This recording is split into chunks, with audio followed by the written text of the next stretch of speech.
আচ্ছা, আজি আমাৰ এই বিদ্যালয় প্ৰাংগণত আমাৰ ঢেকেজুলিৰ পৰা আহি ইয়াত উপস্থিত হৈ আমাৰ কিছু সমস্যাৰ কথা বুজ ল'বলৈ অহা আমাৰ সাংবাদিক বন্ধুসকল, মই প্ৰথমে আপোনালোকক মোৰ তৰফৰ পৰা মই আন্তৰিক শ্ৰদ্ধা জনাইছোঁ। আৰু আমাৰ এফ.আৰ.স এলেকা তথা আমাৰ যিসকলক বনভূমিত বসবাস কৰি থকা বুলি কৈ অহা হৈছে, তেওঁলোকৰ ক্ষেত্ৰত এই কেইদিনমান বিভিন্ন ধৰণৰ বা বাতৰি ওলাই আছে। এই ক্ষেত্ৰত আমি কিছুমান কথা আজি এই সংবাদ মাধ্যমৰ যোগেদি আপোনালোকক জনাব বিচাৰিছোঁ যে আমি কেতিয়াৰ পৰা আছিলোঁ আৰু কি ধৰণে আছোঁ, আৰু আমাৰ ইয়াত কেইদিনমান আগতে 2022 চনৰ 5 নৱেম্বৰ দিনাখন 1301জন ব্যক্তিক এই এফ.আৰ.স এলেকাৰ যি বন অধিকাৰ আইনৰ যোগেদি তেওঁলোকক মাটিৰ পট্টা দিয়া হ'ল। এই মাটিৰ পট্টা দিয়াটো আমাৰ সমষ্টিৰ এজন ব্যক্তি, যাক আমি দিলীপ নাথ বুলি জানো, তেখেতে কেইদিনমান আগত সংবাদ মাধ্যমৰ যোগেদি কৈছে যে শোণিতপুৰ জিলা প্ৰশাসনে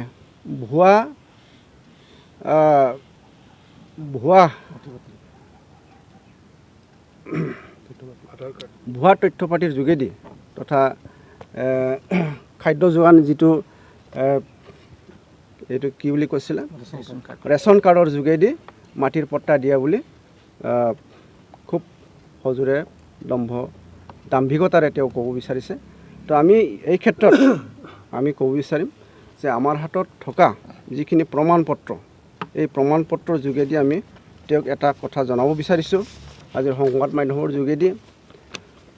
আমাৰ এইখন 1996 এইখন হাইকোৰ্টে এই অৰ্ডাৰৰ যোগেদি ইয়াত থকা বসবাস কৰি থকা ৰাইজক এভেকশ্যন নকৰিবৰ কাৰণে, এভেকশ্যন বন্ধ কৰিবৰ কাৰণে অৰ্ডাৰ দিছে 1996তে, আৰু সেই তেতিয়াৰ পৰা এভেকশ্যন হোৱা নাই। আমাৰ অৰ্ডাৰ কপি হাতত আছে, আপোনালোকক দেখুৱাইছোঁ এইটো।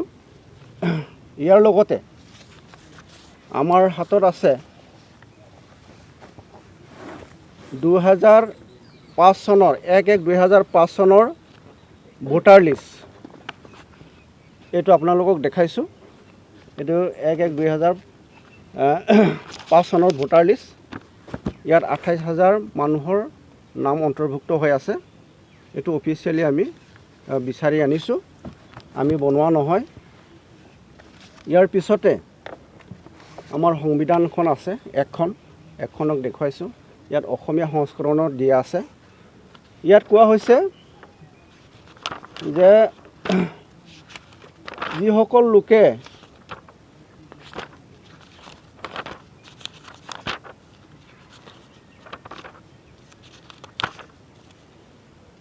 যিসকল লোকে 2005 চনৰ 13 ডিচেম্বৰ আগতে এই বনভূমিত সোমাই আছে, বনভূমি দখলস্বত্বত তেওঁলোকৰ দখলস্বত্বত আছে, তেওঁলোকে এই মাটি পোৱাৰ যোগ্যতা আছে, মাটিখিনি পাবৰ যোগ্যতা, বনভূমিৰ মাটিখিনি পোৱাৰ যোগ্যতা আছে।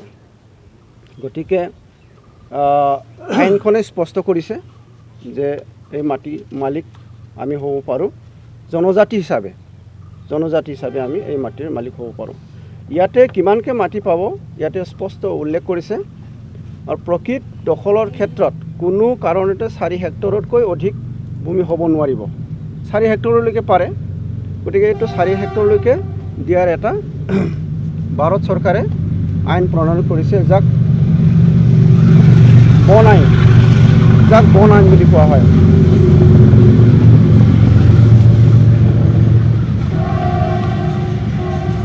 ইয়াৰ পিছতে আছে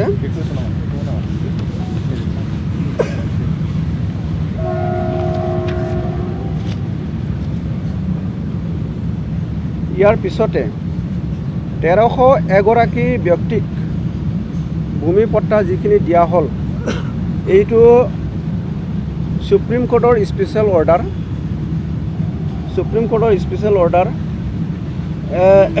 109/2008 আৰু 50/2008 চনতে ইয়াত থকা মানুহবিলাক কি ধৰণৰ আছে তেওঁলোকে দিয়া ফৰ্মবিলাক যদি ৰিজেক্ট হৈ আছে সেইবিলাক পুনৰীক্ষণ কৰিবলৈ কৈছে।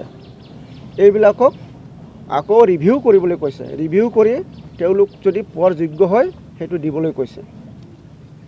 তো তেতিয়াৰ পৰা আজিলৈকে চলি আছে 2008 চনৰ পৰা।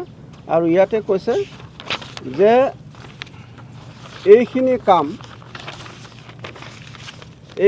কাম 30 জুলাই 2021 চনৰ ভিতৰত সমাপ্ত কৰিবলৈ দিছিলে। সুপ্ৰিম কোৰ্টে অৰ্ডাৰ দিছিল, কিন্তু জিলা প্ৰশাসনে বিভিন্ন অসুবিধা দেখুৱাই এইটো কৰিব পৰা নাই। কিন্তু যিখিনি কৰিছে আমি জিলা প্ৰশাসনক ধন্যবাদ দিছোঁ আৰু তেওঁলোকে কৰিবৰ কাৰণে হাতত লৈছে। আৰু যিখিনি হাতত লৈছে উচিত প্ৰমাণ পত্ৰৰ যোগেদি আমি দাবীদাৰসকলক দাবী কৰিবলৈ দিছোঁ, দাবী পত্ৰ পূৰণ কৰিবলৈ দিছোঁ।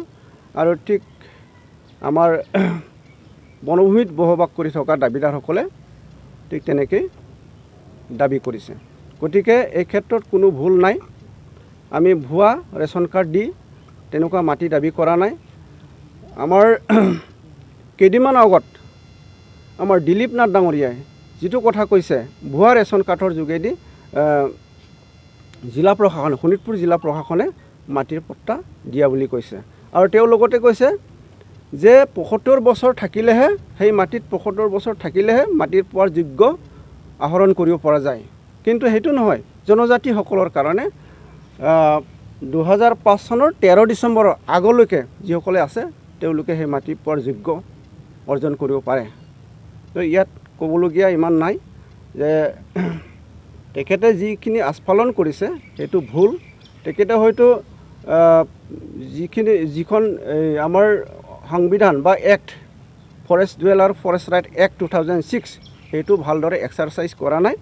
এক্সাৰচাইজ নকৰাৰ কাৰণে তেওঁ ভালদৰে বুজি পোৱা নাই। আৰু সেইটো যদি ভালদৰে চায় নিশ্চয় তেওঁ বুজি পাব। আৰু তেওঁ এই জনজাতি ৰাইজৰ ওপৰত এনেধৰণৰ মানে বিভিন্ন ধৰণৰ কথা কোৱাটো তেওঁ বন্ধ কৰিব।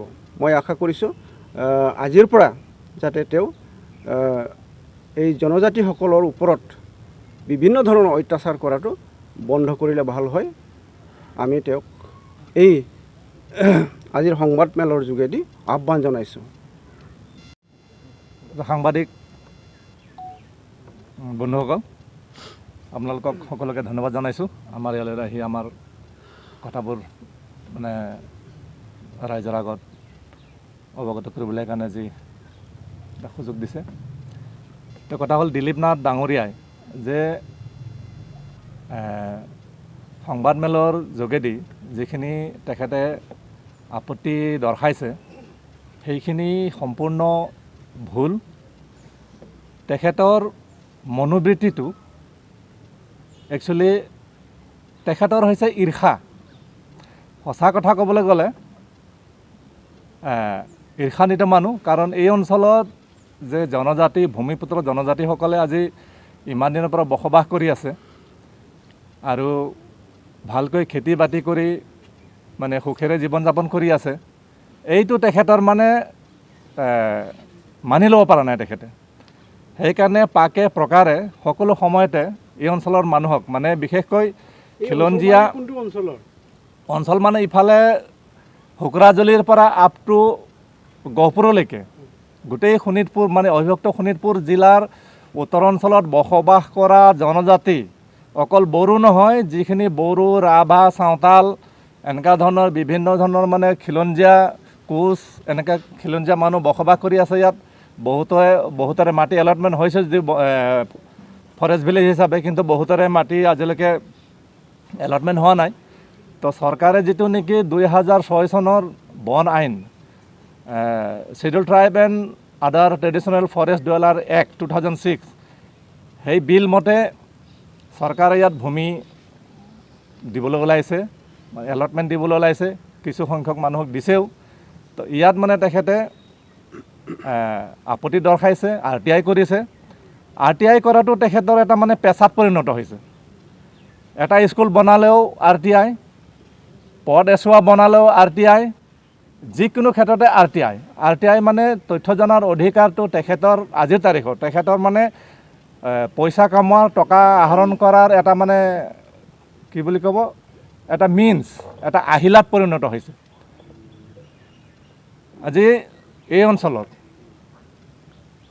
সৰ্বশিক্ষা আঁচনিৰ অধীনত 42খন স্কুল, 42খন স্কুলৰ পৰা 5,000কৈ টকা তেখেতে 2010, 11, 12 এই সময়ৰ ভিতৰতে তেখেতে লৈছে। আৰু এই অঞ্চলত যিটো চেনক্ৰেবেল ৰাস্তা 4টা ৰাস্তা চৰকাৰৰ ফালৰ পৰা দিয়া হৈছিল, তাতো তেখেতে কমিশ্যন লৈছে।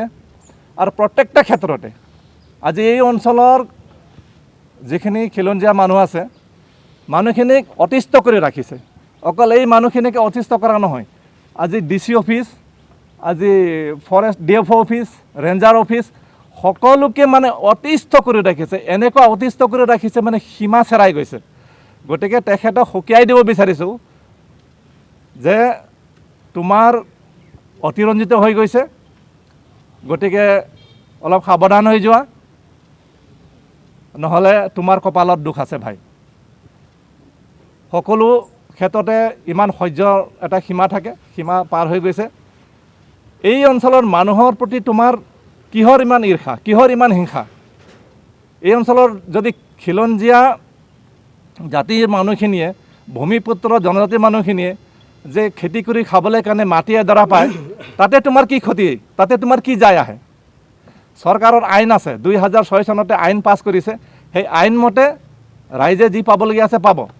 আৰু ভুৱা তথ্য দি পেলাই ইয়াত ভূমি লৈছে বুলি, ভূমি গ্ৰহণ কৰিছে বুলি তুমি যি আপত্তি দৰ্শাইছা, এতিয়া অলপ আগতে দেখুওৱা হ'ল যে গোটেইখিনি তথ্য পাতি আমাৰ হাইকোৰ্ট, সুপ্ৰিম কোৰ্টৰ পৰা আদি কৰি, ভোটাৰ তালিকাৰ আদি কৰি সকলো আমাৰ 2006 চনৰ বহু আগৰ পৰাই আছে। এই অঞ্চলত 95 চনৰ পৰা ইয়াত মানে মানুহে বসবাস কৰি আছে।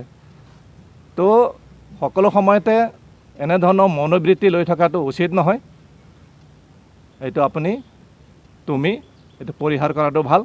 তোমাক আজিৰ এই মিডিয়াৰ যোগেদি সকীয়াই দিব বিচাৰিছোঁ। এই আইনটো তেখেতৰ টকা কমোৱাৰ, মানে পইচা কমোৱাৰ, মানুহক ব্লেকমেইলিং কৰাৰ এটা মানে অস্ত্ৰ, তেখেতে অস্ত্ৰ হিচাপে ব্যৱহাৰ কৰিছে। গোটেই অঞ্চলৰ মানুহক ব্লেকমেইলিং কৰা, গোটেই ফৰেষ্ট ডিপাৰ্টমেণ্টৰ DFO, ৰেঞ্জাৰৰ পৰা আৰম্ভ কৰি DC অফিচাৰ, বিভিন্ন কৰ্মচাৰীক ব্লেকমেইলিং কৰি, ভয় দেখুৱাই, RTI মাৰি খালি টকা। আজি তেখেতৰ যেনেকুৱা ধৰণৰ জীৱন যাপন কৰি আছে, গাড়ী ঘোঁৰা, ঘৰ বাংলা কৰি পেলাই, ক'ত টকা পাইছে ইমান, ক'ৰ পৰা টকা কামাইছে, কিহৰ ইনকাম আছে, চব মানুহক ব্লেকমেইলিং কৰি এই তথ্য জনাৰ অধিকাৰ যিটো আইন, সেই আইনটো তেখেতৰ স্বাৰ্থত মিছ ইউজ কৰি পেলাই অপব্যৱহাৰ কৰি আছে তেখেতে। গতিকে প্ৰশাসনেও তেখেতৰ ওপৰত চোকা দৃষ্টি ৰাখিব লাগে বুলি মই প্ৰশাসনক অনুৰোধ জনাইছোঁ। আৰু আমাৰ ফালৰ পৰা ইউনাইটেড ফৰাম অফ Ex-NDFB সংগঠনৰ ফালৰ পৰা তেখেতক সকীয়াই দিব বিচাৰিছোঁ। তেখেতে নিজকে শুধৰাই লওক আৰু এই অঞ্চলৰ ৰাইজৰ বিৰুদ্ধে যোৱাটো, এই অঞ্চলৰ ৰাইজৰ, হাজাৰ হাজাৰ ৰাইজৰ অভিশাপ লোৱাৰ পৰা আঁতৰত থাকক। মানে সৰু সৰু পকী ঘৰবোৰ বনাইছিলে, বিল্ডিং গ্ৰাউণ্ড হৈছিলে, সেই সময়ত তেখেতে কৃষক মুক্তি সংগ্ৰাম সমিতিৰ কোনোবা এজনৰ লগত তেখেত আহিছিল। আহি পেলাই দেখিলে যে বাপ, এই বনাঞ্চলত পকী ঘৰ কেনেকুৱা হ'ল, ক'ৰ পৰা মানে মাটি পালে, কেনেকুৱা হ'ল? লগে লগে তেখেতে মানে RTI মাৰি দিলে। RTIটো তেখেতে খালি পইচাৰ কাৰণে। যেতিয়া প্ৰত্যেকখন স্কুলৰ পৰা 5,000 টকা শিক্ষকসকলে মানে নি পেলাই দিলেগৈ, তেতিয়া লগে লগে উইড্ৰ কৰিলে। মানে RTI মাৰাটো তেখেতৰ মানে পইচাৰে ধান্দা, ব্লেকমেইলিং। পইচা পালে তেখেতে আপোচ, পইচা নাপালে মানে RTI। যিকোনো ক্ষেত্ৰতে হওক, ৰাস্তা পদূলি, স্কুল, কোনোবা যদি মানে ঘৰ এখন বনাইছে তাতো মানে RTI, খালি RTI। তেখেতৰ এই তথ্য জনাৰ অধিকাৰটো তেখেতে পইচা কামৰ এটা মানে হাতিয়াৰ হিচাপে ব্যৱহাৰ কৰি আছে। তেখেতে মানে মিছ ইউজ কৰি আছে, অপব্যৱহাৰ কৰি আছে, খালি মাত্ৰ টকাৰ কাৰণে। সকলো ক্ষেত্ৰতে হওক, সকলো ক্ষেত্ৰতে। এই ক্ষেত্ৰত আপুনি চৰকাৰক কি জনাব? চৰকাৰ ক'ব যে তেখেতে যিটো আইন এইটো মিছ ইউজ কৰি আছে, অপব্যৱহাৰ কৰি আছে।